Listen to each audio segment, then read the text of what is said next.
Om Jnana-timirandasya Gyananjana-shalakaya Chakshurmilitanyena Tasmai Shri Gurave Namaha. Our Dandavat pranams to all the assembled Vaishnavas. We're here for our Thursday gathering, and we just all celebrated Janmashtami. That was just a few days ago, actually, at the weekend. We had a beautiful celebration here, some nice devotees in the area. And I hope you all had an inspired observance yourselves. So we have some questions. Maybe first, there's one that Kirtida Idishi brought up. Very nice question. Related, I think this topic we touched on last week, pertaining to Vāsudev conception. So the question was, is Vāsudev consciousness about knowledge of the divine without bhakti? So there's actually a passage where Srila Sridhar Maharaj talks about this exact subject, and he references a verse in Bhagavad Gita. Where is that verse? I have it open here. This is in the 7th chapter, and it's actually there are a few places because Bhagavad Gita is discussing different types of yoga, right? And so you'll see that there are like juncture points where there's a transition being described, from karma yoga to jnana yoga, then from jnana yoga to bhakti yoga. And so this verse pertaining to Vāsudev conception, this is actually one of these transition verses, and it's describing the transition from jnana yoga to bhakti yoga, yoga of knowledge, right, to yoga of devotion. So this is chapter 19, verse 19 of the 7th chapter. Bahunam janmanam ante Jnanavam mam prapadyate Vasudeva sarvamiti samahatma sudurlabhaha. After many births, the enlightened soul, blessed with devotional association, realizes that everything is of the nature of Vāsudev, and thus he surrenders unto me. Such a great soul is very rare. And so this passage where Srila Sridhar Maharaj is discussing this verse, it's actually an out of print little booklet. You can find it on our Krishna Search website, if you know that. It's just krishnasearch.com. It's pretty cool that we got that URL. And it's also being developed, and so soon there will be a new and improved version of the website. Anyhow, this little booklet is called Awakening to the Absolute, a really beautiful small collection of articles from Srila Sridhar Maharaj. And so there's a very nice explanation there where Srila Sridhar Maharaj, he explains that this conception of Vāsudev, it's the first stage of realization of the absolute as a person, right? So there's Brahman conception. And so the jnanis, right, those in search of knowledge, liberation, and so on, they're attracted, their like end goal is merging into the Brahman conception.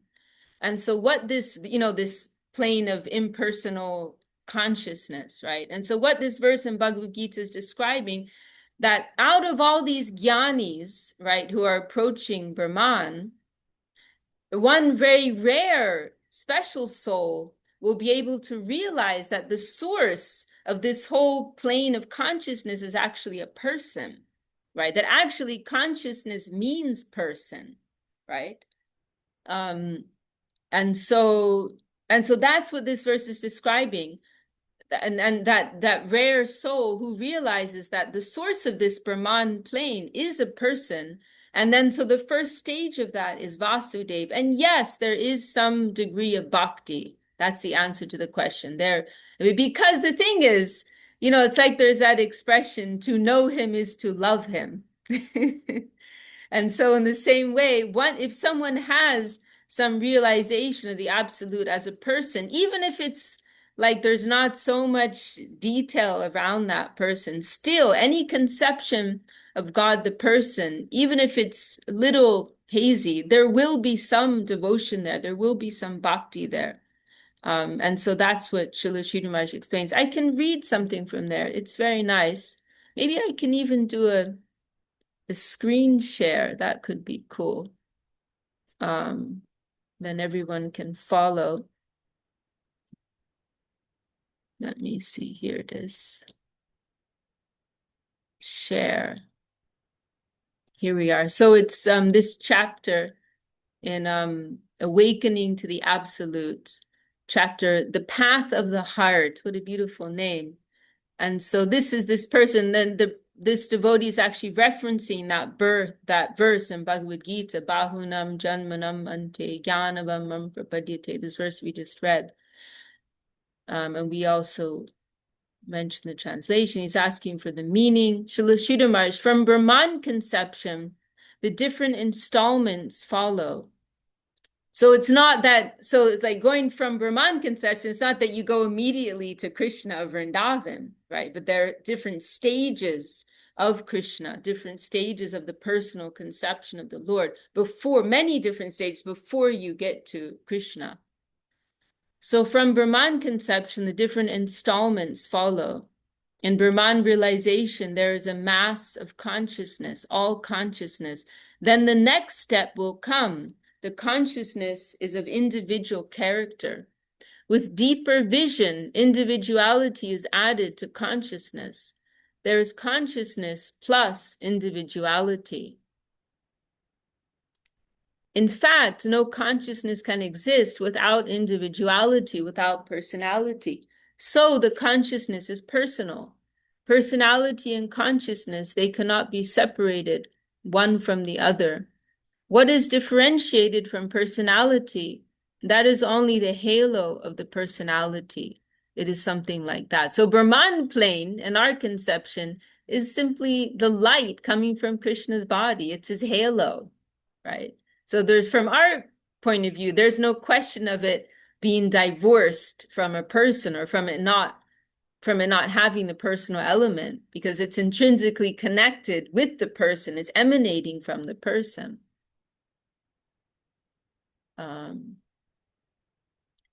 After many births, I'm just jumping ahead a little here. After many births, when the jnanis, those of the impersonal school, come to understand that the prime cause of the consciousness of their quest is a personal one, then they come to conceive of Vāsudev. But such jnanis are very rarely to be found. Mostly jnanis cannot cross this line.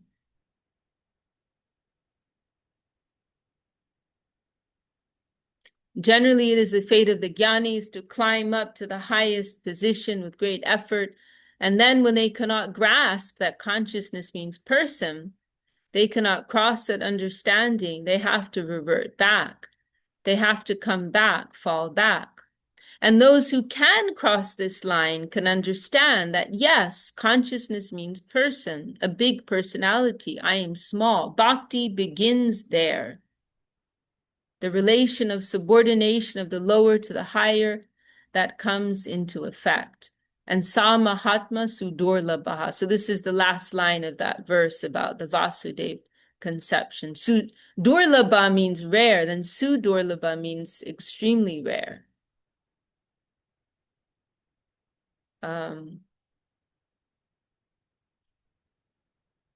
Such a person among the jnanis is very rarely to be found who can take the positive connection of the higher aspect of life. Mostly they come back, they have to come back from there. After much penance, they climb up to that high mark, but they cannot accommodate that the higher entity must be dealt with devotion, so they have to come back.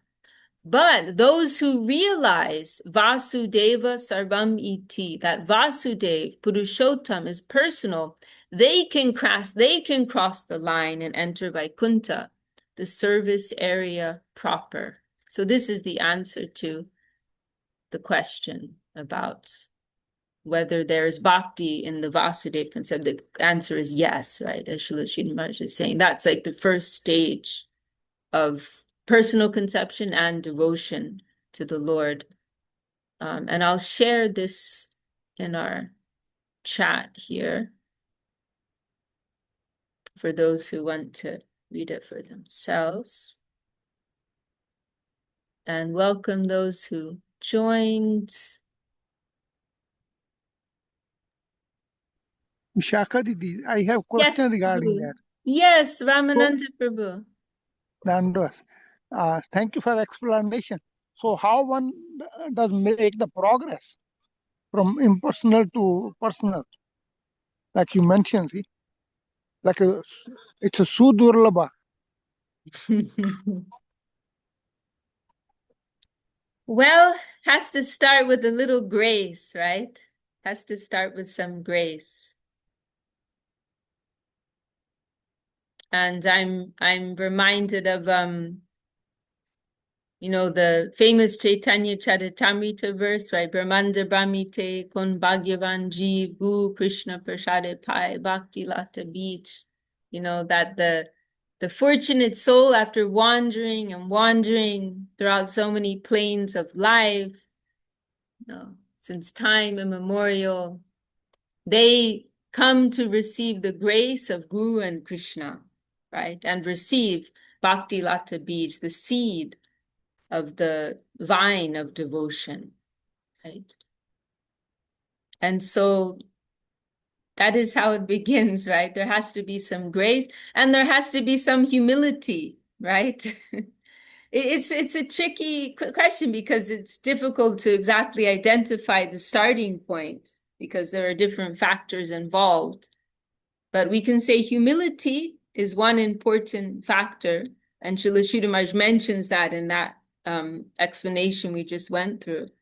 Right? There has to be that realization, oh, he is so great and I am so small, right? I am a very tiny being in need of the mercy of the Lord. So there has to be that feeling of genuine humility and want, that feeling of want and hunger, right? And that will attract mercy, that will attract grace. So, but you see, I mean, one thing we can remember, right, is that actually, like all these things that we're hearing, it's actually intrinsic. It's actually something very natural to us, right? It's not that, our gurus are giving something to us that is outside of ourselves, right? They're not giving something to us that is not already our own, in a sense, something external to ourselves. They're giving something to us which is already our own treasure, right? So, in other words, this wealth, it's already within us. It's a question of awakening it. It's a question of uncovering it. It's already there. It's something so inherent, so intrinsic, so natural to us. And that applies to everyone, every man, woman, child, plant, animal, rock, you know. So it is everyone's innate wealth, right?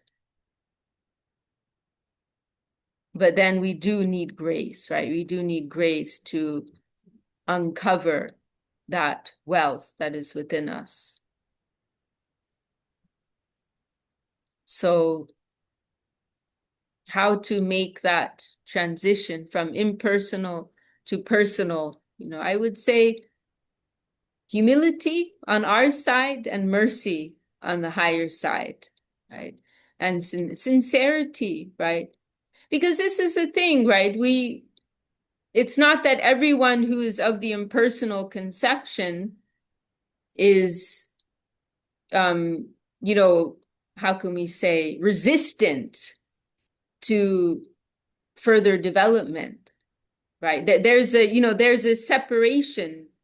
There's a distinction to be made between those of the impersonal school who are sincere and open to there being another possibility, right? And when I say impersonal school, just in case anyone isn't quite following, by impersonal, we mean those who don't believe in there being a personality of divinity, right? That the absolute, the supreme being ends in light consciousness, right? So this is the thing. There are those who have this more arrogant stance, right? That everything ends with that, with this plane of consciousness, and I'm also God, right? There are, I don't believe in God unless I'm also God. That's one way Srila Maharaj has explained it. No taxation without representation.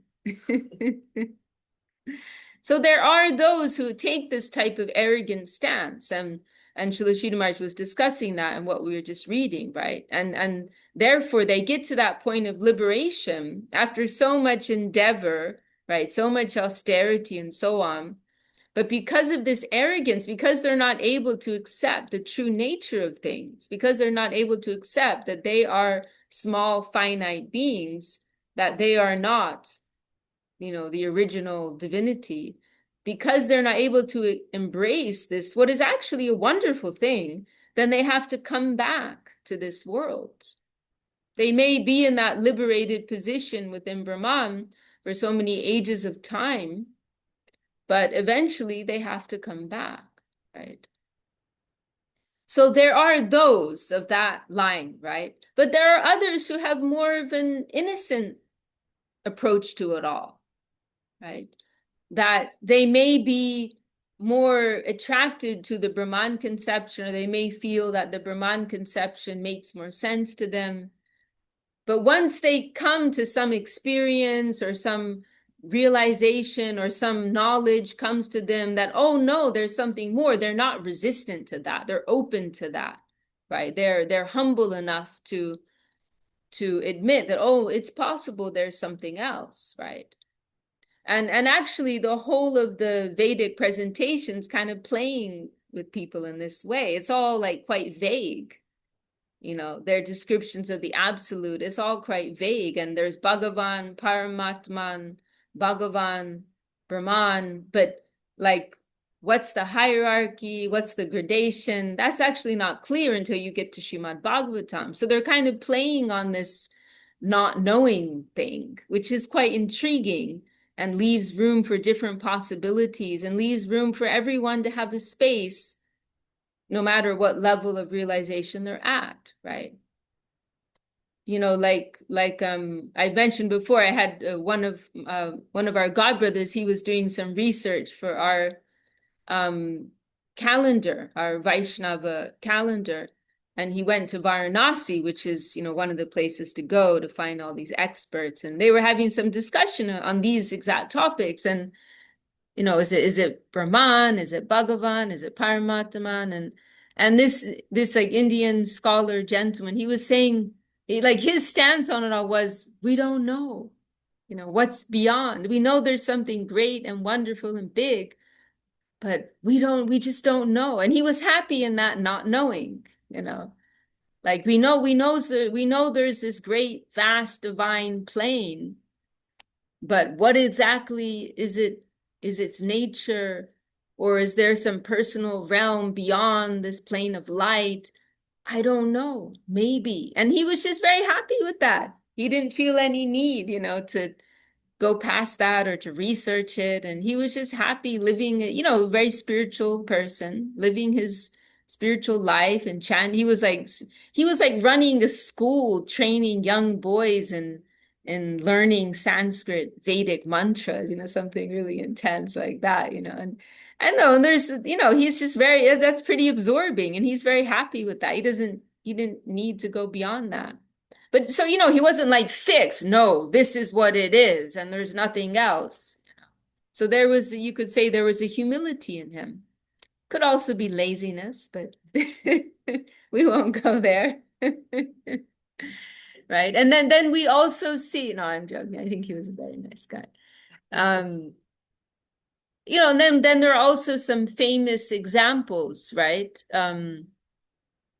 There's Shukadev Goswami. There are some famous examples. Shukadev Goswami, right, who's the orator, of Srimad Bhagavatam, right? He was in this Brahman consciousness, right? We hear he was living in the forest as a teenage boy. You know, what are most teenage boys doing? You know, he's 16-year-old boy living in the forest, living on berries, meditating on Brahman consciousness, right? But then when he came in touch, when he heard something of the nature of Krishna, right? This was like a hook because his father was trying to bring him back to help him with presenting Bhagavatam to the world. So he heard Shukadev. Shukadev is very happy in his meditation, absorbed in divine nothingness, you could say. That is Brahman. You could say Brahman is divine nothingness, divine ecstatic nothingness. And he's very happy in that state of being, wandering naked everywhere, not even distinguishing between man and woman because he's so fixed in this spiritual reality. So he was very happy in that. And yet, when he heard these verses chanting the glories of Krishna, he got shaken up. He became agitated and he was shaken up and immediately wanted to know, oh, where can I hear more about this Krishna? And he was brought up to this higher plane, right? And there are other cases also, the four Kumaras. There another case similar when they smelled the tulasi leaves that were being offered to the lotus feet of Krishna, they got shaken out of their Brahman meditation. And there are other examples too. So this is a different category, right? They're in that impersonal mood and approach. But they're humble, they're sincere in their search. And when they come across something more, their hearts are not resistant to that. Their hearts are pulled to that, right? So there are different there are different lines of approach within that impersonal category. And so some have this arrogance and some don't. So humility, coming back to that point about humility, humility is an important factor in all of this. Actually, the Lord is trying to catch us, right? We just have to cooperate. We have to be humble enough to cooperate with that loving search for the lost servant. That loving search is going on. Now, we simply have to cooperate with that.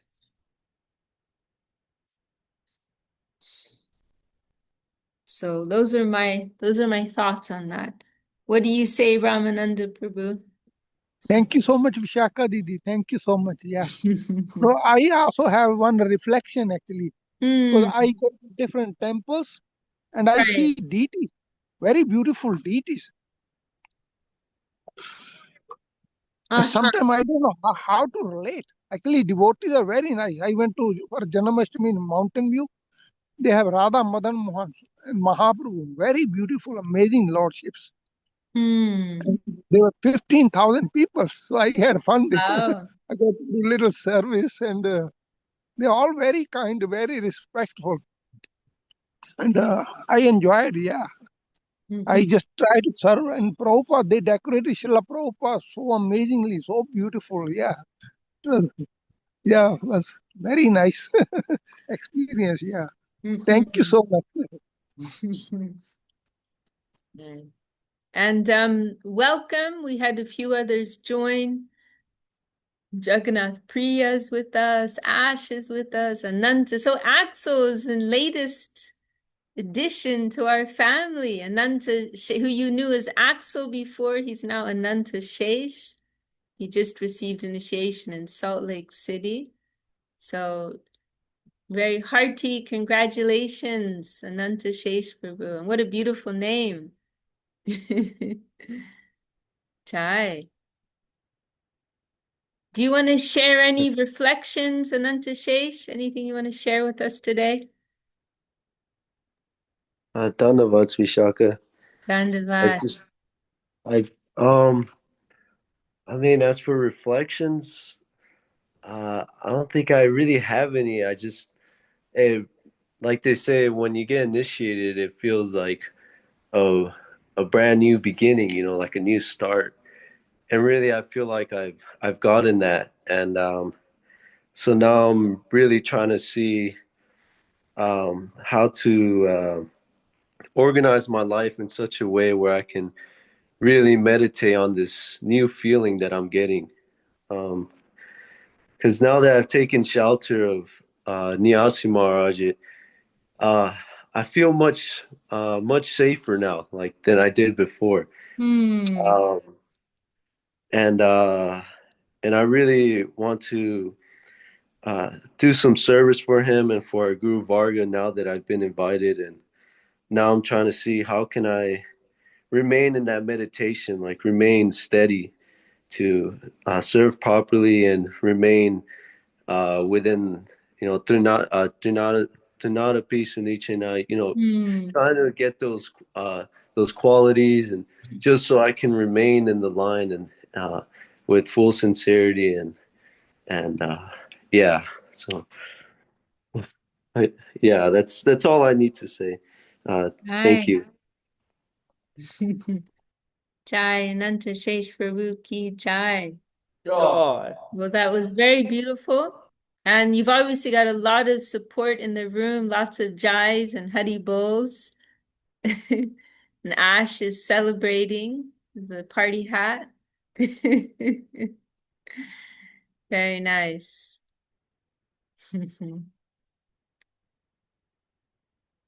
Oh, you're such an inspiration. And Ananta Shesh has been out distributing books, like I think for over a year now, been going out on weekends. I mean, Shadam. Prashadam, giving out Prashadam. So you've already been part of the family for a long time. Now it's just been officialized, you could say. All right. Well, we did have another question from another family member. We have the whole Ananda Krishna expanded family. Ati Sundari, who's not present today, but she did write in a question about the Gayatri Mantra. She just received Gayatri. And so she wanted to know more about that. It's a very deep subject matter. And I can only say so much. I'll just say the little that I do know about that. Um, you know, I think for the most part, when within those who know something of the Vedic culture, when you say Gayatri Mantra, they think particularly of the Om Bhur Bhur Vasvaha, what's known as the Brahma Gayatri. And that's the very famous, Vedic Gayatri Mantra. But there are actually many others. And basically Gayatri, the meaning of it, Gana Tray, our Gurudev has explained this, Gana Trayate iti Gayatri. It's a combination of these two words, Ganat, which means to sing, Trayate is referring to liberation. So that which by singing one will attain liberation. And these Gayatri mantras are composed according to specific poetic meters, right? So they're mantras composed in a very specific way. And these, as said, right, they are there to help us in our advancement towards liberation. And ultimately, what is liberation in the real conception of liberation? It doesn't just mean what we've been discussing, merging into a plane of abstract consciousness. But in our conception, there's the positive conception of liberation, entering into the Lord's family, right? To be instated in our natural position as loving servants of the Lord in his dynamic service world. So that is our conception of liberation. So these are special mantras to help us in our progress to true liberation. And then And then we have in our, there are, as I said, there are different Gayatri mantras. In our particular lineage, right, we are following in the line of Bhaktisiddhanta Saraswati Thakur, right? He's our great grandfather guru, who is the modern leader of the modern movement of Gaudiya Vaishnavism. And so Bhaktisiddhanta Saraswati Thakur, he prepared like a specific series of Gayatri mantras that we chant. And so in these series, there's a Gayatri to Guru, right, to Krishna, to Guru, to Mahaprabhu, and to Krishna. And so in a simple sense, we can say that these mantras, they're imbued with some particular potency that will help to bring us to the, we have an unidentified number. Oh, that's Ati Sundari. Okay. So these mantras are imbued with specific potency that will bring us, when they're chanted with faith, they will bring us to the lotus feet of those personalities unto whom they are directed, right? Every mantra, it's connected to a particular personality and plane of consciousness, right? And there's an intention that's within that. And so when we're chanting with faith, that mantra has its own innate power that will bring us to that person and to that plane of reality, that plane of consciousness.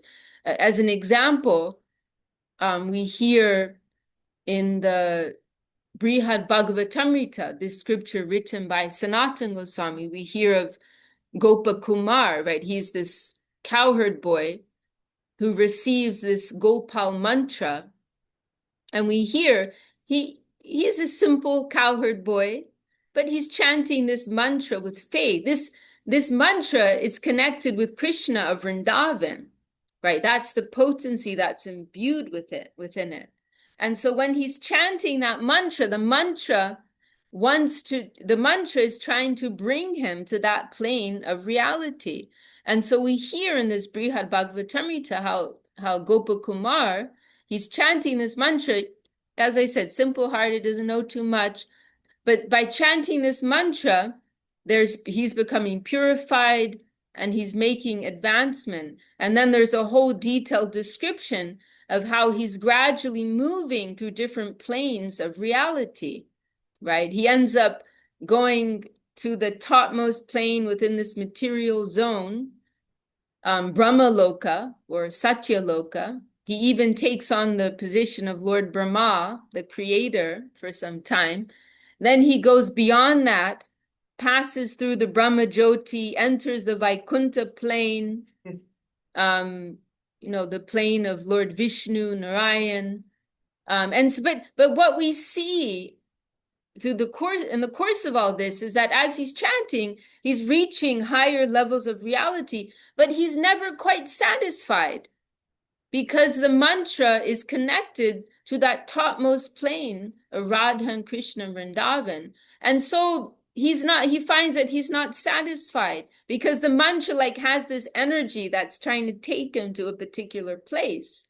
And so he's chanting these, and wherever he goes, he still feels this hunger. Oh, something's missing. I'm not quite satisfied here. And then it's only when that mantra takes him to its desired destination, which is Goloka Vrindavan, and he enters the embrace of Krishna. Literally, when he reaches there, Krishna embraces him with so much love. Then he feels, oh, now I am home, right? Now I'm home. This is my place, right? So this is the power of these mantras. They want to take us like arrows, they have a particular target. And so these mantras, they're trying to take us to Goloka Vrindavan, right? That is their goal. And so when we are chanting them with faith, they are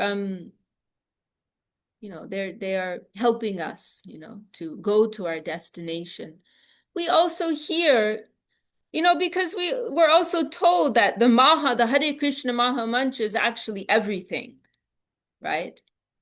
That everything can be attained through the Hare Krishna Maha Mantra. You don't need any other mantra. We do hear that. However, we hear that the Gayatri mantras have this, the Gayatri mantras, they have this ability to support our chanting of the Maha Mantra. The Gayatri mantras, they help to clear the offenses that may be present in our chanting of the Maha Mantra. So we also hear that the Gayatri mantras will support our chanting of the Maha Mantra. So they're also very helpful to us in that way. And then lastly, and this is more a matter of formality, that, receiving these mantras, it's a kind of, it's a Brahminical initiation, right? Traditionally, the Gayatri mantras are given to Brahmins. And so there's also that aspect that we're being given a Brahminical initiation, and technically, according to the Vedic standard, it's only Brahmins who are considered qualified to engage in certain activities like deity worship, service of the deities, cooking for the deities, doing worship, puja of the deities. Of course, from the highest vision, that doesn't matter. Anyone with devotion in their heart, they can serve the Lord. However, there is this Vedic tradition, Vedic standard that it's only Brahmins. And so this was the idea of Saraswati Thakur, to show that Vaishnavas are not less than Brahmins, and to also encourage the Vaishnavas. He began, this was like a revolutionary thing, that Saraswati Thakur gave Brahminical initiation to non-Brahmins, right? And then in that way, he showed, Vaishnavas are not less than Brahmins, but he's also like honoring the Vedic formality that Brahmins will do the service of the deity, right? So there's also that aspect too, that we do follow that tradition, that custom, that Brahmins will do that type of service. And so it is only after someone receives the Gayatri Mantra initiation that they generally will do service of the deities in our temples. That is the custom that we are following. So there's also that aspect. Of course, the question which I avoided because it didn't exactly come up, because it's a bit of a can of worms, is, well, why don't the ladies get the Brahma Gayatri? because we don't, the ladies don't. In our mission, we have as I said, there's not only one Gayatri. It's not only that there's the Brahma Gayatri. There are other Gayatris. But in our mission, the ladies don't receive the Brahma Gayatri. We receive the other ones, but we don't receive the Brahma Gayatri. Only the men receive that. And sometimes, some ladies can get upset about that. Or why don't we receive that Gayatri? And I mean, and actually in ISKCON, they do. Srila Prabhupada did give that to women as well.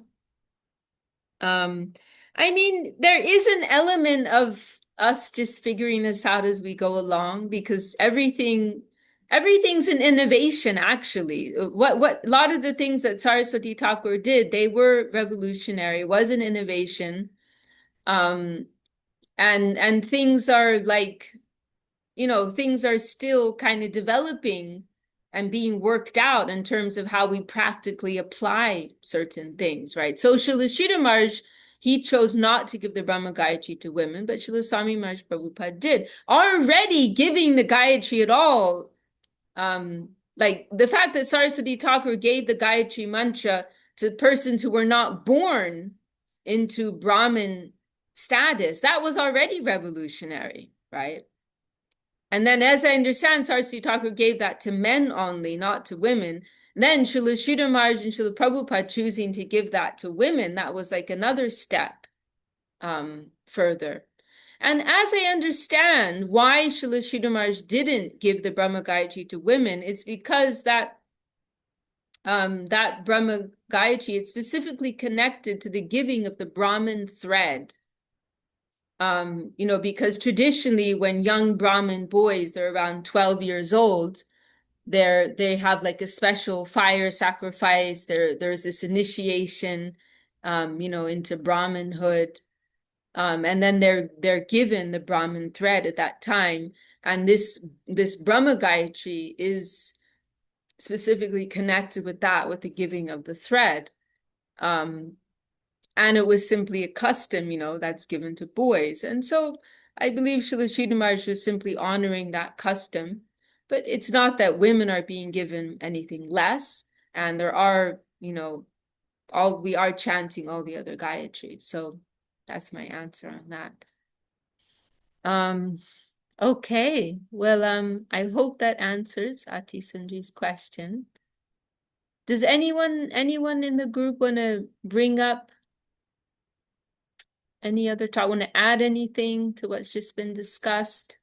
Or has another question? We still have about 10 minutes. Could you talk a little bit about Sabandha Videha Prayojan? I know there are 3 deities, they are related.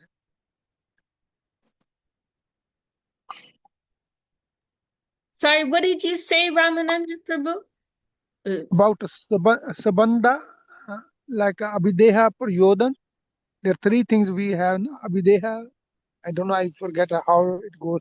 Sabandha, Abhideha, then Prayojan. Yes. Yeah. What about it? So there are 3 deities. So we go through, every soul go through those stages. Okay. You're asking about the deities that are connected with Sambandha, Abhideya, and Prayojan. Yes, Vishakha. Okay. Yes, please. Yeah. Right. I don't know. That is kind of a big topic. I don't know. I might, well, I'm just thinking maybe 10 minutes isn't enough, but okay. It's actually a very deep topic. Well, maybe first of all, because a few of our group here may not be familiar with these terms, so maybe I can start by giving a simple explanation. Sambandha, Abhideya, Prayojan, 3 very helpful terms for those who don't know. These terms kind of include everything, which Mahaprabhu has given these terms. Sambandha refers to knowledge of the true nature of things. Often we'll describe it as knowing what is what, right? What's the proper relationship of everything with everything else? What's the true nature of the environment? What is the true nature of myself? And so on, right?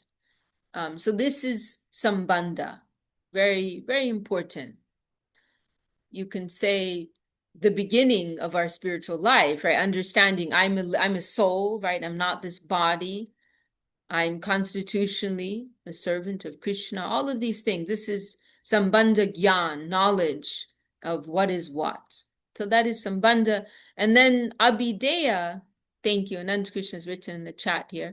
Then Abhideya means the path, right? So the actual like practical day-to-day application of spiritual life, right? That is Abhideya, all of our practices of devotion. And then Prayojan means the goal, right?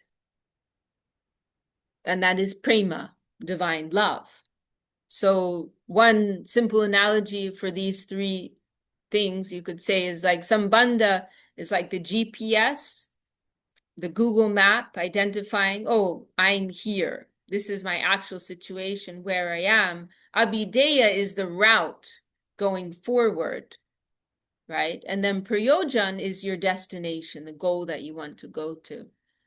Now this is a little more of a finer topic, what Ramananda Prabhu has brought up, that it's mentioned in Chaitanya Charitamrita that there are different deities who are particularly associated with these three conceptions. And so Madan Mohan, this deity of Madan Mohan, the name for Krishna, that is, he is associated with Sambandha. Then Govinda, the deity Govinda, Krishna, is associated with Abhideya. And then associated with Prayojan is Gopinath, right? This deity. And so why are these deities, particular deities, associated with these three conceptions? Srila Sridhar Maharaj has actually given explanation about that. He, very interesting, actually. So for Sambandha, he explained, so Madan Mohan, right? I mentioned, so what does Madan Mohan mean? You'll see, right? Some deities, our deities in Kolkata, called that Krishna deity is called Madan Mohan. Madan Mohan means, as some of you know, bewilderer of Cupid, right? And I think we were discussing this recently, right? Cupid, generally, we understand that Cupid is so beautiful, so charming, that he can bewilder the whole world, right? And so Krishna, being known as Madan Mohan, this is indicating his intense attraction and beauty, that Krishna is so beautiful, so attractive, so charming, that he can bewilder even Cupid, that Cupid is attracted to him, right? So this is Madan Mohan, this name of Krishna, this aspect of Krishna is particularly associated with Sambandha Gyam. And so what Srila Sridhar Maharaj explained is that calm, right? The energy, so calm means lust, material desire, and particularly lust. This is such a pervasive energy, and it's a very strong, compelling energy, very powerful energy in this world, the energy of calm. And so this is such a strong energy that, how can we overcome that except through attraction to Krishna, right? What can conquer our material attraction? Only Krishna, because he is so attractive that he can help us to overcome our attraction to the energy of this world, right? So this is like our first acquaintance with the divinity, our first step, right, in overcoming this very powerful, pervasive, fundamental energy in this world, the energy of lust. So Srila Sridhar Maharaj gave some explanation along these lines. And then the other two explanations I don't feel qualified to enter into, and I'm also worried that I'll get something wrong.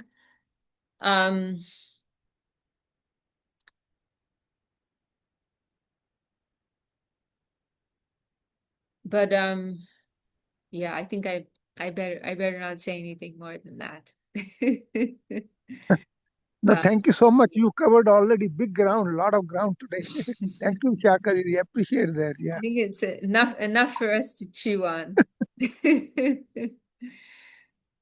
But one thing I'll say, which I remember from his explanation, which is very interesting, is that he was saying that in our conception, the middle is always the best. The middle is always the best. And so of these three, Madan Mohan associated with Sambandha, Govindaji associated with Abhideya, and Gopinath associated with Prayojan, he expressed something. Actually, our our favorite or the highest is the Abhideya Govinda. And Chaitanya Charitamrita also gives these prayers, right? Which I could say if I went through the whole of our morning prayers, but what is it? Can you pass me a kirtan guide?